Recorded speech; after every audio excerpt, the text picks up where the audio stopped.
All right, we're going to learn how to do this Ken Burns effect. So I'm going to pick a few pictures that I have in my media folder. I'm going to bring them down here to my timeline. So I have this picture of Philadelphia, a picture of the Eagles when they won, and I have this picture that is of when I went to the Museum of Art. So let's take a look at these three pictures. As you can see, they're beautiful pictures, but they're not moving. They're just kind of sitting there static on the screen. And there isn't anything really exciting about just watching those kind of sit there for a few seconds. So let's start off by working with this first one. The first thing I want to do is I want to double click it. And then you probably start off with this little icon when you double click it.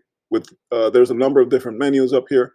We want to select the one that has this little icon. This is for the animation.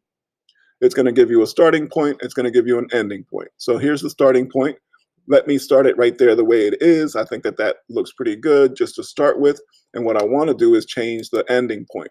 So with the ending point, I'm just going to go ahead and increase the size. And then this way it kind of looks like there's a zoom shot going right into City Hall.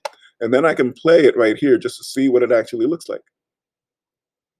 That looks good. Click Save Changes. And now in my timeline, instead of that picture just staying there without moving, I'm actually creating this movement. So let's take a look at the second one here. This is the one with Nick Foles when they won the Super Bowl. So let's say I want to go ahead and increase it to start with. I'm going to go ahead and increase it just to kind of zoom in a little bit more on Nick Foles' face.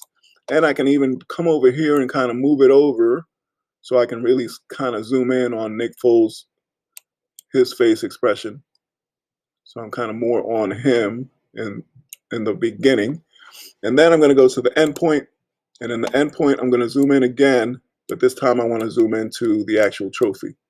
So let's go ahead and center it there on the trophy. I don't want that little black bar on the left, so I want to make sure that that is covered completely. So now that I have what I want, I'm going to go ahead and save. Well, I can check it again right here just to see, okay, yeah, that looks like what I wanted. And then I'm going to click change or save changes. So now I have that one also animated. And this is how you create your Ken Burns effect. Let's do another one. This is the one, this one's kind of cool because it's kind of a more of a portrait mode. So in other words, it's going to be sort of tall, right? And what I want to do is I want to actually have it start at the bottom and kind of work its way up. So let's double click here. I'm going to have my starting point much bigger. I actually want it to fill the whole screen.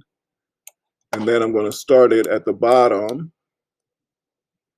here.